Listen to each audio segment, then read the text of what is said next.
순절 기간에 여러분 우리 주님을 많이 묵상하시고 생각하시는 그런 복된 시간들로 지내시는 줄 믿습니다. 오늘은 시편 말씀을 가지고 우리가 하나님의 마음에 합당한 사람들로 사는 것이 과연 어떤 삶인가 하는 것을 우리가 살펴보겠습니다. 시편 말씀 먼저 봉독해 보겠습니다. 시편 1, 2, 3절 우리 함께 봉독하겠습니다. 133편 1, 2, 3절 시작. 보라, 형제가 연합하여 동거함이 어찌 그리 선하고 아름다운고, 머리에 있는 보배로운 기름이 수염 곧 아론의 수염에 흘러서 그의 옷깃에 내림 같고, 헐몬의 이슬이 이소네 산들에 내린 같도다. 거기서 여호와께서 복을 명령하셨나니 곧 영생이로다.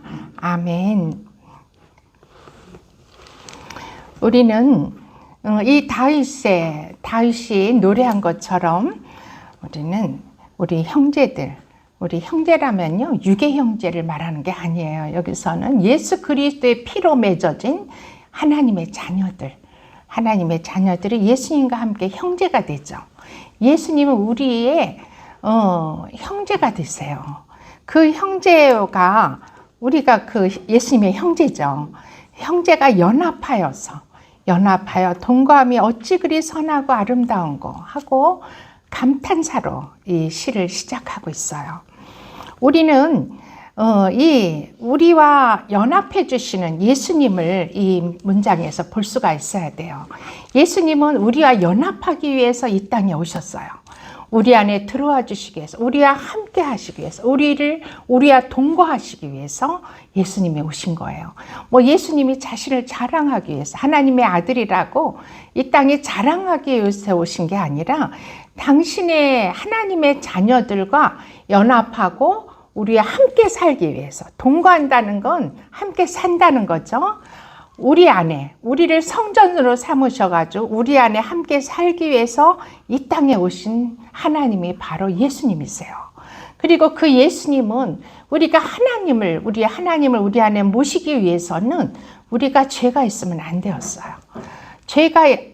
죄가 있으면은 야고보서에 말씀해 보니까 욕심이 잉태한즉 죄를 낳고 죄가 장성한즉 사망을 낳느니라. 이렇게 야고보 사도가 말씀하고 있어요. 이 죄라는 것은 하나님께서 가장 싫어하는 거예요. 아담과 하와가 에덴 동산에서 선악과를 따먹고 하나님의 말씀을 어기는 이 죄를 범하기 때문에 그 최초의 인류의 조상인 아담과 하와 안에 사망이라는 것이 들어왔어요. 그래가지고 이제 창세기에 보면은 아담과 하와가 에덴 동산에서 쫓겨났고, 그 다음에 가인과 아벨을 낳고 이러면서 아담과 하와의 족보가 내려가는데 계속 죽고로 나와요. 에덴 동산에선 죽음을 맛보지 않아도 됐는데 하나님과 함께하였기 때문에 죽음이 거기에는 없었어요. 그렇지만 그곳에서 떠난 죄로 인해서 에덴 동산에서 쫓겨난 인류는 계속 이제 사망이 들어왔어요. 죄를 통해서 사망이 들어온 거예요. 죄와 사망과 죽음, 또 이 죄와 사망과 뭐죠? 사단. 이 세 가지 문제가 인류의 가장 큰 문제였죠. 근데 사단이 이 죄를 통해서 사망을 끌고 왔고, 결국은 우리를 영원히 죽여서 지옥으로 가려고 하는 게 사단의 목적이죠. 하나님은 우리에게 영원한 생명을 주시기 위해서 우리를 만드시고 하나님과 에덴 동산에서 함께 영원히 살기를 원했지만, 인간의 그 자유의지를 주시는 바람에 그것을 잘못 사단에게 내어드리고 말았던 거죠. 그런데 이 주님은 그냥 내어쫓고 죄로 사망에 던져버리고 인류를 던져버리는 것으로 끝나지 아니하셨어요. 그 인간들을 불쌍히 여기시고 끝까지 사랑하셔서 예수 그리스도를 이 땅에 보내주신 거죠. 그래서 우리 안에서 주님의 십자가로 우리와 연합되고, 그 주님이 죽으신 뒤에 3일 만에 부활하셔서 승천하신 후에는 우리에게 영이신 하나님, 주의 영, 예수 그리스도 영, 하나님의 영이신 성령님을 보내주셔서 오늘날에는 그 성령님이 예수님과 함께 우리 안에 살게 되신 거죠. 이렇게 이 보혈로 인해서 우리는 주님과 함께 연합된 거예요. 주님과 연합된 그 사람들은 어찌 그라고 선하고 아름다운가 하나님께서 감탄을 하세요. 이 선한 것은 우리에게는 선이라는 게 하나도 없었어요. 오직 예수님의 보혈 때문에, 보혈로 인해서 우리에게 선하다고 말씀해 주시는 거예요. 이 아름답고 선한 우리로 다시 회복시켜 주신 거죠. 그리고 머리에 있는 보배로운 기름, 이 보배로운 기름을 우리에게 부어주셨어요. 이 기름은 성경에서는 항상 성령님을 의미하고 있어요. 구약시대에 레위기에 보면은 그 기름을 부어서 제사를 지냈죠. 제물에 기름을 부었는데, 오늘날 신약에 와서는 그 기름이 성령을 말씀하고 있는 거예요. 그 성령이 흘러내림이 마치 헐몬의 이슬이 시온의 산들에 내림같이 그렇게 아름답다고 표현하고 계세요. 그리고 여호와께서는 복을 명령하사 그런 당신의 자녀들에게 복을 명령하셨어요. 근데 그 복이 바로 영생의 복이다. 영원히, 영생이라는 것은 영원히 사는 그런 복이죠. 우리는 일반적인 사람들이 생각하듯이 7, 80 살다가 죽으면은 그냥 끝나버리는 동물과 같은 존재가 아니에요. 우리의 삶은, 생명은 주님께서 영원한 생명을 주셨기 때문에 우리는 죽은 게 아니라 육체의 죽음은 잠깐 자는 것 같다 그러셨어요. 예수님이 재림하시고 나면 우리는 그 사망의 몸이 생명의 몸으로 바뀌어가지고 순식간에 호련히 성령으로 인해서 변화돼서 죽은 자들이 먼저 무덤에서 살아나고, 그래서 공중에서 재림하시는 예수님을 만나고 살아있는 자들은 호련히 새로운 부활의 몸이 지금과 같은 이런 몸이 아니라 신비한, 예수님께서 재림하셨을 때 부활하셨을 때 그 입으셨던 그 신비한 옷을 우리도 함께 입어서 부활의 몸이 돼서 예수님을 공중에서 만나는 휴거가 이루어지는 거죠. 이래서 우리는 예수님의 보혈의 생명을 가진 자들은 생명의 부활로 나가고, 그 생명이 없는 자들은 심판의 부활로 나가서 결국 마지막 때 그들은 심판을 받고 영원한 불못, 사단 마귀를 가두기 위해서 만드신 하나님, 그 지옥, 그 불못이라고도 하죠. 그 지옥에 던져지는 거예요. 그런데 우리가 예수 그리스도를 믿는 것이 과연 참으로 쉬운 일은 아니에요. 쉬운 일이라면은 얼마 좋을까요? 그런데 제가 이제 신앙생활을 하루 이틀 이렇게 40년 넘게 하다 보니까 주님의 나라, 천국에 들어가고 영원한, 하나님이 주시는 영원한 복락을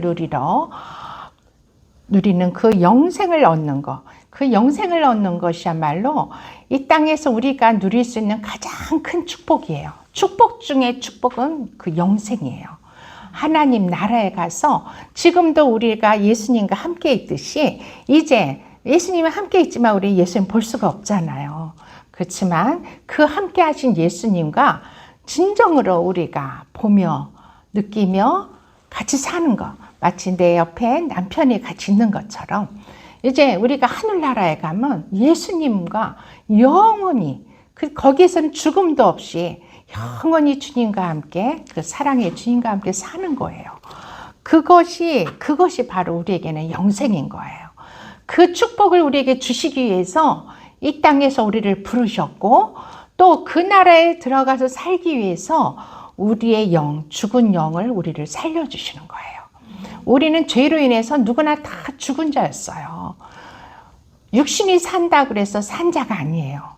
육신이 살았지만 그 영이 죽어 있으면 다 죽은 자예요. 하나님의 보시기에는 다 죽은 자들이에요. 그 죽은 자로서는 하나님의 나라에 들어갈 수가 없어요. 그 죽은 자는 영생을 누릴 수도 없어요. 주님과 함께 영원히 살 수 있는 그런 존재가 안 된 거예요. 그래서 우리는 하나님께서는 죽은 자의 하나님이 아니요 산 자의 하나님이라고 말씀하고 있어요. 마태복음 한번 보시겠습니다. 마태복음 22장 32절 말씀. 하나님은 어떤 하나님이신지 말씀하고 계십니다. 시작. 나는 아브라함의 하나님이요 이삭의 하나님이요 야곱의 하나님이로다 하신 것을 읽어보지 못하였느냐. 하나님은 죽은 자의 하나님이 아니요 살아있는 자의. 아멘.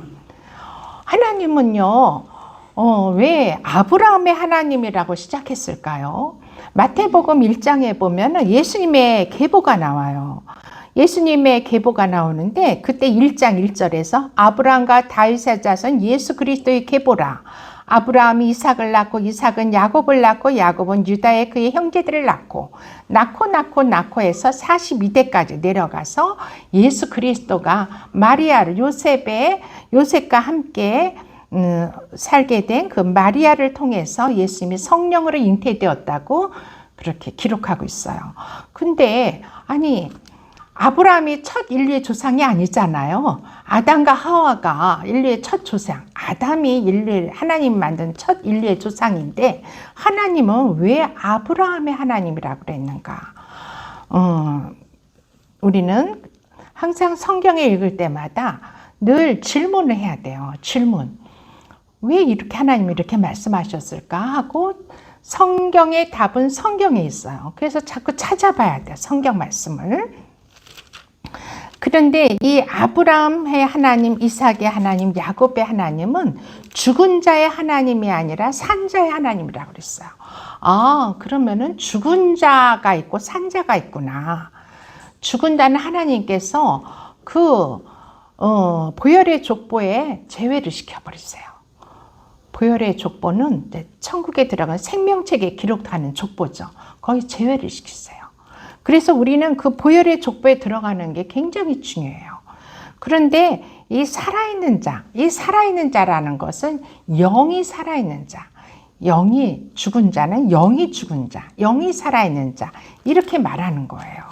영이 살아있다는 것은 그 죄가 없다는 것을 또한 말하는 거예요. 죄가 있으면 아까 말씀드렸잖아요. 야고보서에 죄는 사망을 낳는다고 그랬어요. 죄가 있으면 정녕 너희는 죽으리라 하는 것이 하나님의 법이에요. 하나님은 공의의 하나님이시기 때문에 한번 말씀하신 것을 변개치 않고 실행을 하세요. 그런데 죄가 있으면 우리는 영영 죽고 영생에 이를 수가 없는 거예요. 주님과 함께 영원히 살 수가 없는 거예요. 그래서 우리는 죽은 자가 되는 거예요. 그렇지만 하나님께서는 그 죄가 없어지면 그 영이 살아있는 거로 보시고 영을 살리시는 거예요. 하나님께서 그 영을 살리셔서 하나님 나라의 백성으로 삼으시고 이 땅에서 하나님의 말씀으로 훈련하시고 우리를 계속 성장시키고 성숙되게 하셔서 천국에 살 수 있는 존재로 변화시켜 주시는 거예요. 우리가 지금 죄가 있는 상태로 이 세상에서 막 얽혀서 뒤죽박죽된 그 혼합된 혼란스러운 상태로는 천국에 들어갈 수가 없어요. 왜냐? 천국에서 적응을 못해. 그런 상태로는 천국에 적응을 못해요. 맨날 우울하게 살고 죄랑 짝하고 살고 그랬는데 어떻게 천국에 가서 적응이 안 되겠죠. 그래서 하나님께서는 우리 모두를 천국에 적응할 수 있는 사람으로 이 땅에서 훈련시키는 거예요. 그래서 완전히 성숙될 수 있도록 예수님같이 우리의 믿음이 예수 그리스도의 믿음의 분량에까지 이르도록 너희는 자라라 그러셨어요. 우리가 자라죠. 아이를 낳았어요. 엄마가 아이를 낳았는데 이 아이가 그냥 3살 정도 성장하다가 성장이 멈췄어. 그리고 자라지 않는다면 이건 엄청난 큰 병이죠. 근심이에요. 그 가정의 가장 큰 근심이에요. 사람은 나면은 날마다 자라가지고 장성해야 돼요. 장성해서 부모의 기쁨이 되어줘야 돼요. 하나님도 마찬가지예요. 하나님께서 우리를 보실 때에도 우리의 영이 자라야 되는 거예요. 하나님은 영이시기 때문에 우리의 육신을 보시는 게 아니라 우리의 영을 보세요. 우리 영 안에 성령님이 들어오신 것처럼 우리 영을 보시는 거예요. 그래서 모든 사람들이 다 살아있는 자가 아니라 영이 죽은 자가 있고 영이 살아있는 자가 있고, 그래서 하나님은 영이 산 자를 살아있는 자를 여기시고 그 살아있는 영을 가진 자들은 계속적으로 성장하고 성숙되어져서 마침내 예수 그리스도의 분량에 이르기까지 장성하도록 이끌으시고, 다 장성해서 성숙되었을 때 마치 가을날 감이 나무 위에 달려있는데요. 아직 땡감이 있을 때는 나무 위에 대롱대롱 잘 붙어 있어요.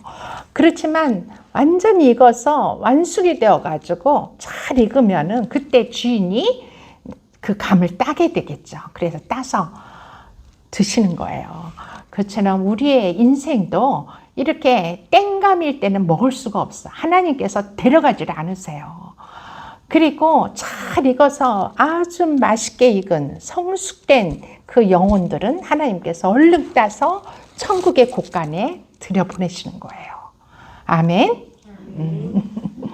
그래서요, 우리는 아직 여기 남아있잖아요.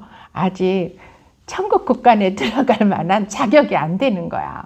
그러니까 우리가 부지런히 빨리 천국 가고 싶으면 열심히 그 믿음의 훈련을 쌓으셔야 돼요.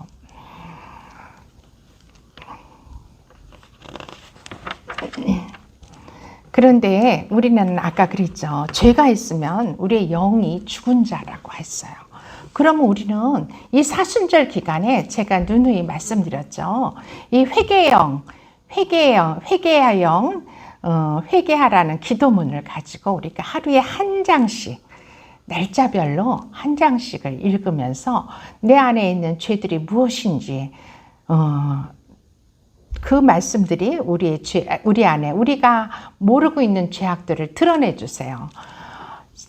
다윗은요, 하나님을 가까이 가니까 다윗만큼 하나님과 가까웠던 구약의 선진들이 모세, 다윗, 가장 아마 제 생각에는 가장 하나님과 가깝지 않았는가 생각이 돼요. 그런데 이렇게 가까웠던 믿음의 선진들은 하나님께 가까이 가면 갈수록 그 죄가 다 드러나는 거예요. 그래가지고 사도 바울, 신약에서는 사도 바울은 인간으로서 하나님과 엄청 가까웠던 사도죠. 그는 점점 하나님과 가까이 가면 갈수록 자기가 죄인인 것을 깨달았어요. 그래서 오라 나는 공고한 자로다. 사망의 몸에서 누가 나를 건져주랴 하고 탄식을 하게 돼요. 그러니까 우리가 주님은 빛이시잖아요. 광명한 빛이 예수님이세요. 우리가 주님께 그 빛 가운데를 점점점 나아갈수록 우리의 죄가 드러나는 거예요. 우리가 알지 못했던 죄들이 보이기 시작하는 거예요. 나는 무슨 죄를 졌어? 내가 뭐 도둑질을 했어. 내가 사람을 죽였어. 내가 뭐 남을 해코지를 했어. 나는 죄가 없어. 대부분의 사람들은 그렇게 생각하고 살아요. 그렇지만 하나님이신 그분 앞에 나아가는 겸손한 우리 인간들은요, 죄가 너무나도 많은 것을 볼 수가 있어요. 그래서 다윗은 그 나의 죄가 머리털보다도 많다고 했어요. 우리 머리털 셀 수 있어요? 아마 종일 새도 세기 어려울 거예요. 그런데 그렇게 많은 게 나의 죄라고 고백하고 있어요. 그렇다면 다윗 같은 그런 왕도 그랬다면 우리의 죄는 얼마나 더 많겠어요? 그렇지만 우리의 죄를 다 노트에 기록을 한다고 해도 우리는 생각이 안 나서 기록할 수가 없어요. 또 한편으로는 내가 무슨 죄를 졌는지 몰라요. 내가 죄를 졌어도 우리는 알지 못해요. 그게 내가 죄였는지 아니었는지 판단할 줄도 모르는 어리석은 우리이기 때문에 하나님께서는 성경 속에 우리 죄들을 다 기록해 놓으셨어요. 왜냐? 우리가 주님을 만나러 가는 그날, 주님이 재림하시는 그날 우리는 다 주님을 공중에서 만날 텐데 그 주님과 혼인잔치가 이루어지고 이제 천국 진주문 안으로 우리가 들어가게 돼요. 주님과 함께. 그런데 거기 들어갈 수가 없어요. 죄가 있으면 우리는 그 안에 들어갈 수가 없는 거죠. 그래서 하나님께서는 이 성경 말씀에 다 그 죄들을 밝혀놓고 계세요. 한번 어떤 종류의 죄가 있는지 아주 치명적인 죄, 우리가 영을 죽이는 치명적인 죄가 있어요. 그 죄 많고 많은 죄 중에서도 가장 치명적인 죄들이 있는데 그것이 요한계시록 21장 8절에 기록하고 계세요. 우리가 그 말씀을 한번 보겠습니다. 시작.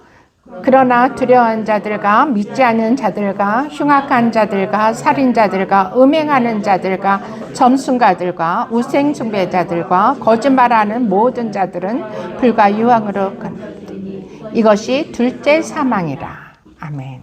둘째 사망이래요. 그럼 첫째 사망이고 둘째 사망이 있다는 거잖아요.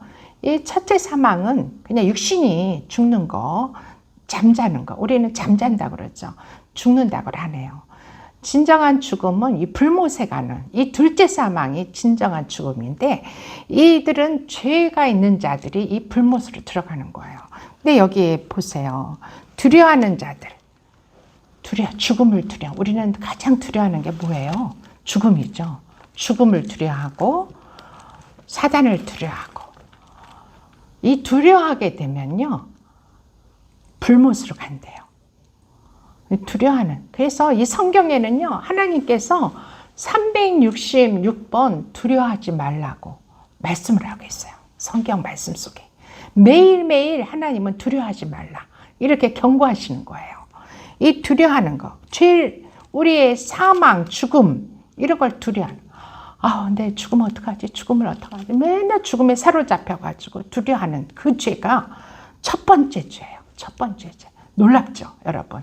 알으셨어요? 저도 두려워.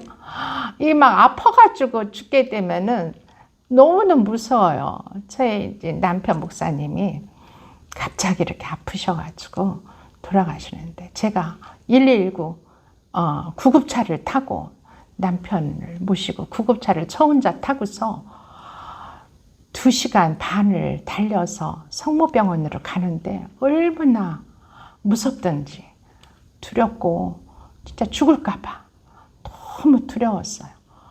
그리고 거기에 가보니까 웬 놈에 그렇게 죽어가는 사람들이 그렇게 많아요. 그 중환자실과 응급실에. 그런데 그 아프고 다 죽어가는 사람들을 보니까 그렇게 무섭고 두렵더라고요. 그런데 하나님은 이 두려움을 우리가 이길 수 있도록 우리에게 성령을 보내주셨죠. 두 번째는 믿지 아니하는 자. 믿지 않는 죄가 이게 또 불못으로 가는 죄예요. 믿는다는 거. 뭐를 믿지 않을까요? 예수님을 믿지 않고 예수님의 보혈을 믿지 않고 성령을 믿지 않고 이 세 가지를 믿지 않는 자들.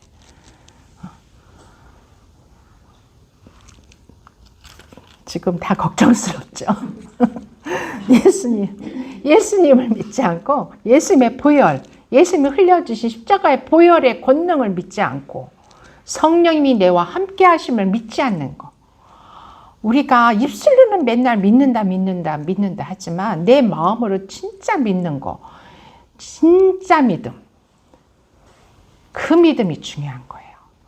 그러면은 진짜 그것을 믿으면요. 두려움이 사라져요. 그래서 믿음은 하나님이 주시는 선물이라고 그랬어요. 우리가 믿고 싶다고 믿어지는 게 아니더라고요. 그 믿음은 하나님께서 우리에게 선물로 주시는 것들이에요. 그래서 아직도 믿음이 없으면 성령의 은사, 9가지 은사 중에서 믿음의 은사가 있어요. 은사라는 건 하나님이 주시는, 성령이 주시는 선물이잖아요. 그래서 아직도 믿어지지가 않으시면은 구하라. 그러면 너희에게 넘치도록 후히 주시리라고 하시는 하나님 아버지께 우리는 구하시면 돼요.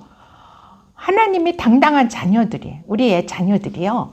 집에 학교 갔다가 막 한여름에, 더운 여름에 엄마가 우리 아이가 학교 갔다 오면 너무너무 덥고 그러니까 시원한 음료수를 맛있게 만들어가지고 냉장고에 넣어놨어요. 근데 아이가 막 땀을 뻘뻘 흘리면서 학교 갔다가 책가방을 휙 던지면서 아우 더워 하고 가서 냉장고를 확 열고 엄마의 허락 없이 그 아이는 아주 당당하게 그 음료수를 꿀꺽꿀꺽 마실 거예요. 그런데 그 아이가 그렇게 더운데도 나 들어와가지고 어머니 제가 저 음료수를 마셔도 되나요? 또 마치 엄마가 없으면은 엄마가 오실 때까지 기다렸다가 물어보고 허락을 받고 마신다면 그게 진정한 그 집의 아들이에요? 그 아들은 진정한 아들이라고 의심을 살 만한 아들이겠죠. 그런 것처럼 우리 하나님께서는요, 구하는 자들에게 그냥 주셔요. 우리는 하나님의 자녀이기 때문에 하나님께 당당하게 요구할 수가 있어요. 담대하게 하나님한테 나아가서 하나님께 구할 수가 있는 존재로 우리를 불러주신 거예요. 그래서 우리는 주님께 나아가야 됩니다. 믿음, 주님, 제가 아직도 그 믿음이 제 마음에 없어요. 예수님을 믿고 100% 믿고 99.9% 믿으면 안 돼요. 100% 신뢰하는 그 믿음. 예수님이 흘려주신 그 보혈이 오늘날 나의 모든 죄를 도말해 주신다는 거. 근데 그 죄가 그냥 가만히 있어도 도말하시는 게 아니에요. 내가 입으로 고백할 때 주님, 내가 이런 죄를 내가 지었습니다. 용서해 주세요 하고 고백할 때 예수님의 보혈이 단번에 저 천상에서부터 나에게 와서 그 보혈로 씻어주시는 거예요. 그 예수님의 보혈의 권능으로 우리는 죄사함을 받을 수가 있어요. 죄사한다는 것은 아무거나를 통해서 받는 게 아니에요. 우리가 죄를 고백한다고 그냥 죄가 사해지는 게 아니에요. 예수님의 보혈의 그 권능이 나에게 임할 때 그 죄가 사해지는 거예요. 그래서 다른 종교를 믿는 사람들도 많죠. 마리아를 숭배하는 사람들, 또 부처를 숭배하는 사람들, 공자를 믿는 자, 마호멧을 믿는 사람들 많아요. 그렇지만 그들이 사람들의 죄를 사해줄 수 있는 권한은 아무에게도 없어요. 오직 예수 그리스도의 그 이름, 예수님의 그 보혈의 권능이 우리의 죄를 씻어주세요. 그것은 죄는 정령 사망으로 이끌어요. 죄를 지은 즉 정령 너희는 죽으리라고. 그 사망 권세로부터 우리를 사망을 끊어주시는 거예요. 사망의 그 쇠사슬에 우리에 매어있는 우리의 그 쇠사슬을 단번에 끊어주시는 게 바로 예수님의 보혈이에요. 그래서 우리는 예수님의 보혈로 인해서 구원을 받는 거예요. 마리아가 구원을 주는 게 절대 아니에요. 여러분, 물론 개신교는 종교개혁을 통해서 천주교를 믿던 그 사제들이 종교개혁을 해서 우리 지금의 기독교 개신교가 이루어졌지만은 이거는 이미 그 전에 성경 말씀을 하나님이 주셨잖아요. 성경 66권. 그걸 주셨기 때문에 이 말씀 안에 다 기록이 돼 있던 것이에요. 그래서 어떤 종교가 문제가 아니라 하나님의 말씀만이 진리예요. 하나님께서 기록해 주신 이 성경 66권에 있는 하나님의 말씀이 바로 진리시고 그 말씀이 바로 예수 그리스도세요. 그래서 그 말씀대로 우리는 살아야 되는 거죠. 그런데 그 말씀에 그렇게 기록이 되고 있어요. 그래서 성경 전체 주제는요. 성경은 예수 그리스도, 구약과 신약 66권이 모두 예수 그리스도에 대해서 기록되고 있어요. 마리아에 대해서 기록된 게 아니에요. 성경을 안 읽은 사람들은 그냥 천주교의 사제들이 그렇게 말하니까 그런가 보다. 천주교인들은요. 솔직히 너무 무식해요. 성경을 너무 안 읽어. 옛날에는요. 사제들이 일체 성도들에게 성경을 읽지 못하게 했어요. 그게 그 중세 시대잖아요. 성경을 읽지 못하게 하고 그것도 막 헬라, 히브리어 무슨 그런 성경으로 막 줄거니 옛날 제가 어렸을 적에도요. 저희 사촌 고모를 따라서 천주교에 갔는데 막 그 사제가 막 성경을 읽는데 헬라어인지 히브리어인지 아람어인지 알 수 없는 말로 계속 읽는 거예요. 그러니까 꼭 중이 연부라는 것 같아. 똑같아. 알아들을 수가 없는 거예요. 무슨 말을 하는지. 그런 걸 들은 적이 있는데, 그거 다들 이 성경을 제대로 알면은 큰일 나니까 종교의 기득권을 가지고 기득권자들이 일반인들에게 성경을 못 읽게 한 거예요. 그런데 종교 개혁을 해가지고 이 성경을 이제 인쇄술이 발달하면서 산업화가 되면서 인쇄술이 발달하면서 이제 성경을 막 펴내기 시작한 거야. 각 나라의 말로 유럽에서. 그러자 성경을 사람들이 읽어보니까 우와, 이것은 우리가 그 사제들이 말했던 거하고 틀리구나. 그래서 종교 개혁이 일어난 거예요.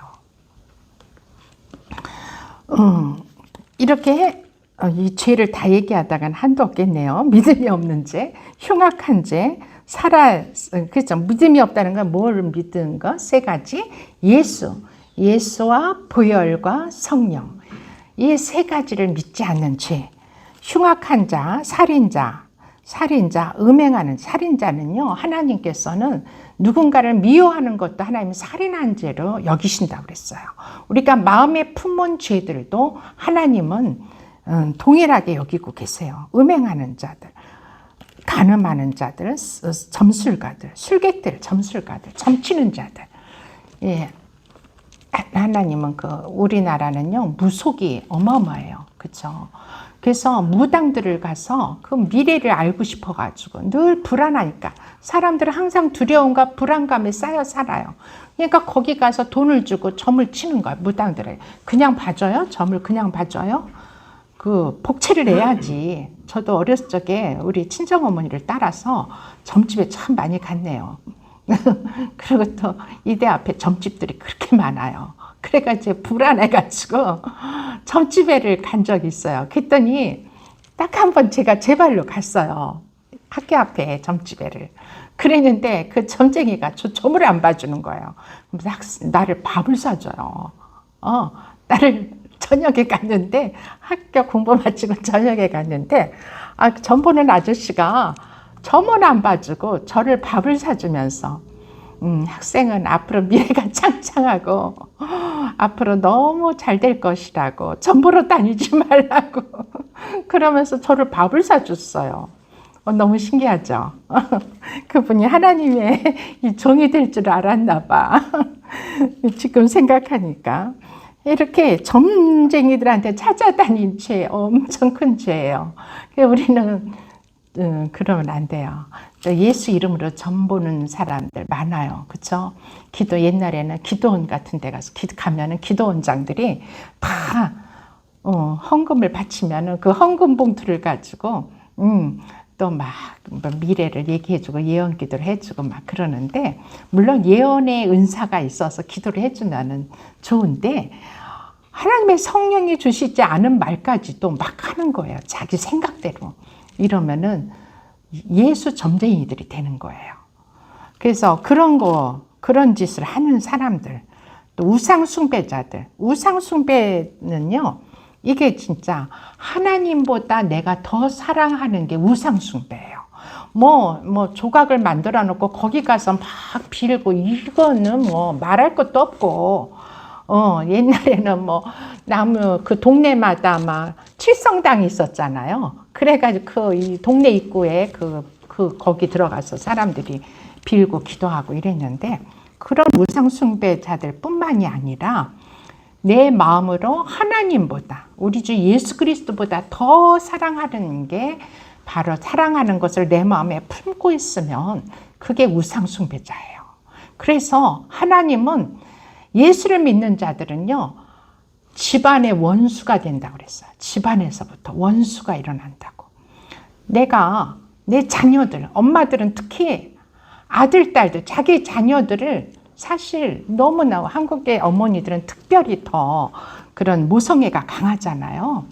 그래서 자녀들을 그냥 하나님을 믿어도 하나님보다 더 사랑하는 경우가 있어요. 근데 하나님은 질투하시는 하나님이세요. 하나님은요, 우리를 그냥 가볍게 우리를 사주시는 분이 아니에요. 당신의 아들, 진짜 눈에 넣어도 안 아픈 당신의 아들을 죽이고, 십자가에서 죽이고 우리를 대신 사신 거예요. 그렇기 때문에 우리가 당신을 사랑하고 그 예수 그리스도를 품고 살지 아니하면 질투하세요. 그래서 불못에 던지시는 거예요.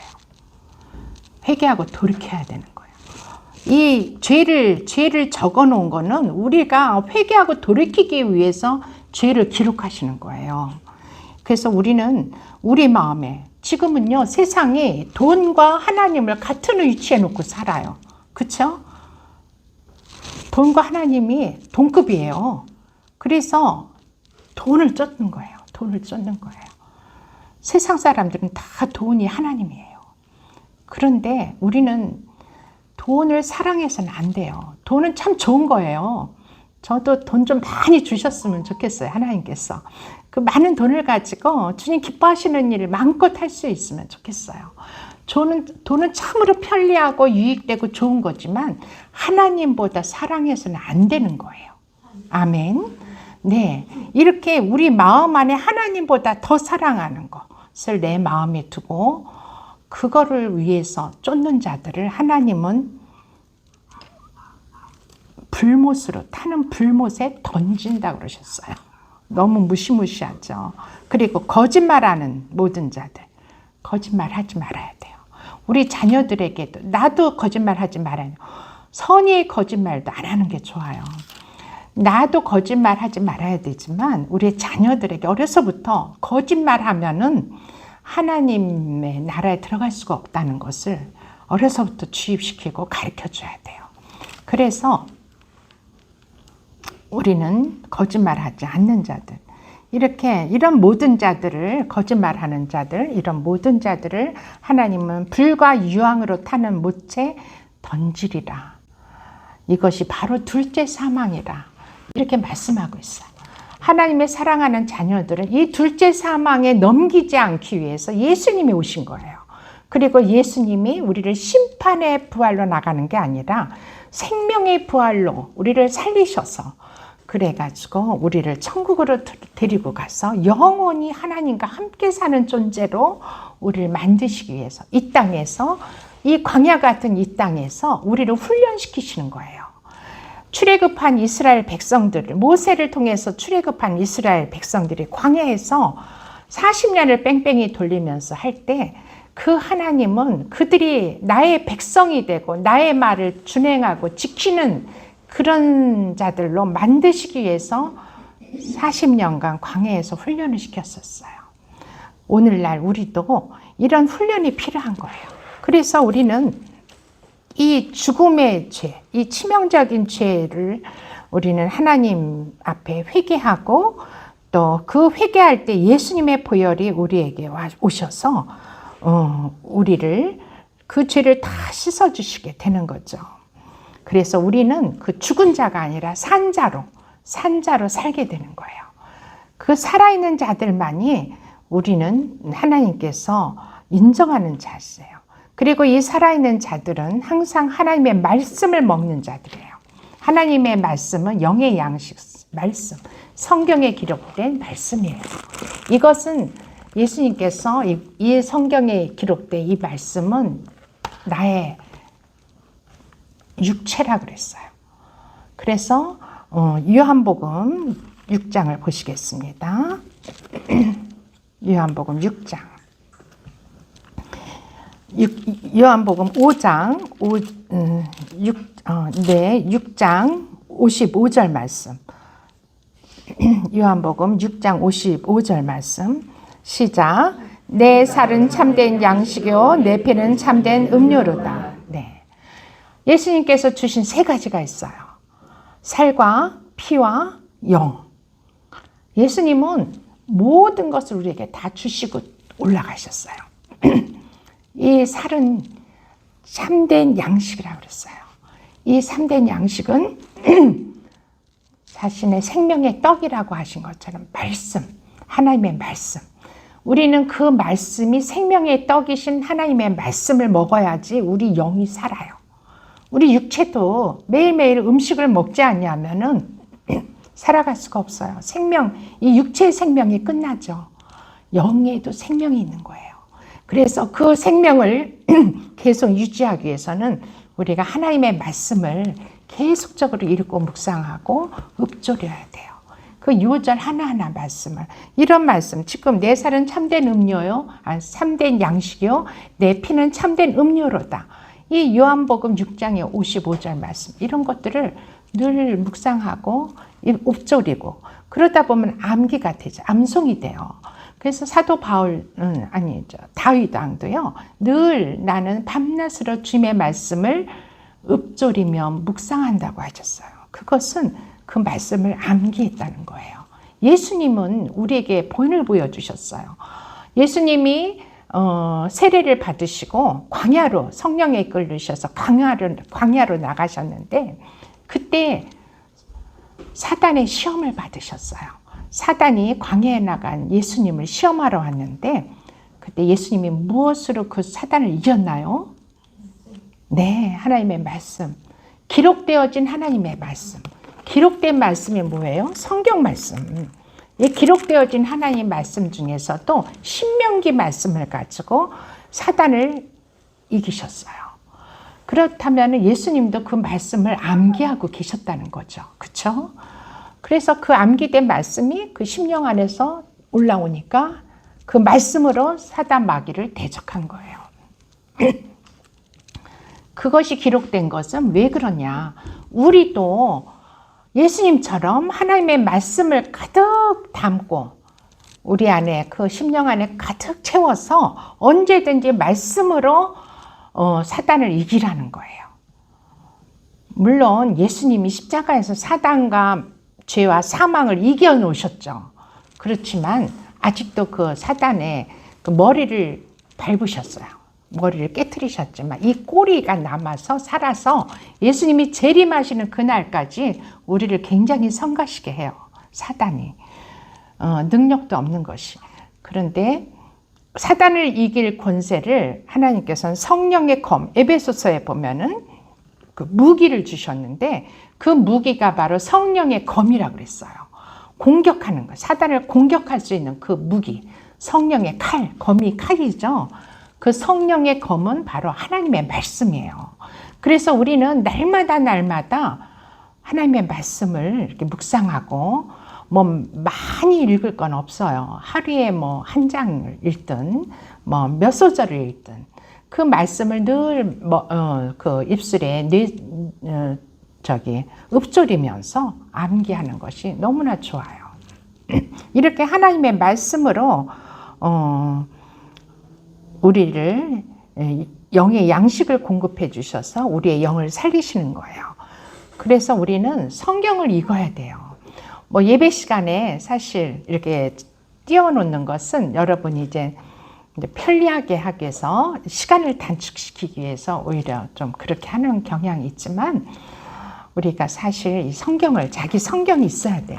늘 말씀이 항상 언제든지 읽을 수 있는 그런 성경을 자기가 소유하고, 중요한 말씀에는 이렇게 칼라펜으로 줄도 치고 이래가지고 여러분 그 말씀이 우리 심령 안에 장착이 돼야 되겠죠.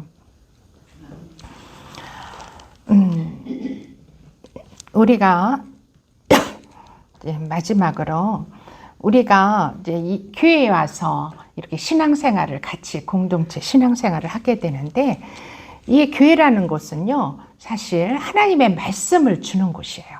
그렇죠? 이 목사님들을 통해서 하나님의 말씀을 들려주게 되고, 또 보혈을 주님께서 친히 하나님의 제단을 통해서 하나님 보호자에 흐르는 그 강같이 흐르는 예수님의 그 보혈을 이 제단에, 십자가의 제단에 흘려보내 주셔서 여러분에게 다 공급해 주시는 곳이 바로 교회예요. 그리고 우리의 영이 죽어서 오는 자들을 살려주시는 곳이, 살리는 곳이 바로 이 교회가 그런 곳이에요. 처음에는 다 영이 죽어서 오죠, 사람들이. 그렇지만 우리는 하나님의 말씀과 예수님의 보혈로 또 성령으로 성령 세례를 받아야 돼요. 그래서 성령으로 우리가 영을 살리는 곳이 바로 교회인 것이에요. 우리가 결론적으로 말씀드리겠습니다. 우리가 결론적으로 우리는 구원받기 위해서 신앙생활을 해요. 그렇죠? 교회도 나오고 신앙생활을 하게 되는데 이 구원을 받고 천국에 들어가서 하나님과 영원히 우리는 살아야 될 존재예요. 그렇다면 어떻게 하면 우리가 그렇게 될 수 있을까? 먼저는요, 회개해야 돼요. 우리의 죄를 회개해야 돼요. 아까도 읽어봤지만 성경에는 우리의 죄가 무수히 많다고 그랬어요. 그 죄들이 생각나는 대로 성령님께서 회개형을 부어주시면 우리는 회개할 수가 있어요. 그 죄를 먼저는 회개하고 죄를 예수님의 보혈로 씻어야 돼요. 첫째예요, 이것이. 그 둘째는 하나님의 그 영의 말씀, 생명의 말씀, 그 말씀이 곧 예수님이세요. 예수님을 우리 안에 들어오게 하려면 예수님의 말씀을 계속 우리가 먹어야 돼요. 그 말씀을 묵상하는 거, 영의 양식을 먹는 거, 이것이 두 번째가 돼야 되겠어요. 그리고 이것을 통해서 우리는 보혈을 매일 먹고 마시고, 또 영을 살리는 것은 또 찬송이 또 우리의 영을 이렇게 영에 또 생명이 있잖아요. 우리가 어린아이들은 육의 생명도 보면 어린아이들은 생명력이 엄청나요. 아이들은 가만히 앉아있지를 못해요. 그 에너지가 너무 많아가지고 막 뛰고 달리고 우리 아들은 어렸을 적에 이렇게 얼마나 생명력이 넘치는지 한여름에 더워가지고 이제 밤이면은 그 당시에 우리 아이들 어렸을 적에는 에어컨도 없었어요. 더우니까 이제 여기 한예교 다리에 와서 돗자리를 들고 이제 다리에 나왔어요. 그 다리에 나오면 엄청 시원해요. 바람이 이제 그 물이 있으니까, 물가니까 시원한데 돗자리로 그리고 다리에 나오면은요, 우리 아들은 그 다리 끝에서 끝까지를 계속 뛰는 거야. 더워서 나왔는데 쉬지 않고 달려다니는 거예요. 그렇게 잘 달렸어요. 이런 엄청난 그 에너지. 그렇지만 병원에 누워있는 노인, 양로원이나 거기에 누워있는 노인들을 보세요. 다 꺼져가는 촛불 같죠. 이렇게 생명력에 엄청난 차이가 있어요. 우리 영도 마찬가지예요. 영도 우리가 시들시들한 영이 있는가 하면 아주 그냥 풍성한 영의 생명을 잔뜩 누려가지고 아주 싱싱하고 장성한 영이 있어. 사람이 영을 볼 때 우리 영이 이렇게 자꾸 살리고 우리 영에 그 생명을 자꾸 넣어주려면 우리는 기도하고 찬송하고 이럴 때 우리 영이 다시 장성해져요. 충만해져요. 영도 우리 안에 생명이 충만해져요. 그래서 기도와 찬송은 우리의 그 영의 생명을 충만케 하는 엄청난 도구예요. 그래서 저도요, 가끔 이렇게 영이 시들시들하고 그냥 왠지 권태롭고 막 이러면은 내려와요. 이곳이 사실 제가 교회를 하려고 이곳을 만든 게 아니라 이 한의원에 오시는 환자들이 이곳에 와서 편히 쉬고 갈 수 있도록 오픈한 공간이었어요. 그런데 이제 물론 제일 먼저는 저를 위한 공간으로 만들었어요. 내가 쉴 곳이 있어야 되겠어. 일반 교회 가가지고 그렇게 내 마음대로 막 노래하고 기도하고 찬양하고 자유롭게 할 수가 없잖아요. 그래서 이렇게 만들어 놓고 저 여기 와가지고 늘 기도하고 찬송하고 춤도 추고 막 그랬었던 공간이에요. 근데 그것이 어느 날 교회가 된 거예요. 이렇게 우리는 진짜 자유롭게 주님을 경배하고 찬송할 때 하나님께서 오셔서 우리 안에 풍성한 생명을 부어주신 거예요. 여러분, 이러한 하나님, 너무나도 좋으신 하나님, 우리에게 너무나 많은 것들을 주셔요. 우리는 그것을 찾아서 누려야 돼요. 누리도록 우리에게 주신 거예요. 우리가 그냥 알기만 하고 머리에 알기만 하고 우리가 행하지 아니하면 안 돼요. 우리의 믿음은 믿기도 하지만 행함이 있어야 돼요. 행함과 믿음이 같이 가는 거예요. 그래서 우리는 기도하고 수시로 기도하고 하나님의 말씀을 읽고 보고 느끼고 하나님을 찬송하고 그래서 마지막으로 우리가 시편 135편을 한번 다 같이 읽으면서 말씀을 마치겠습니다. 시편 135편.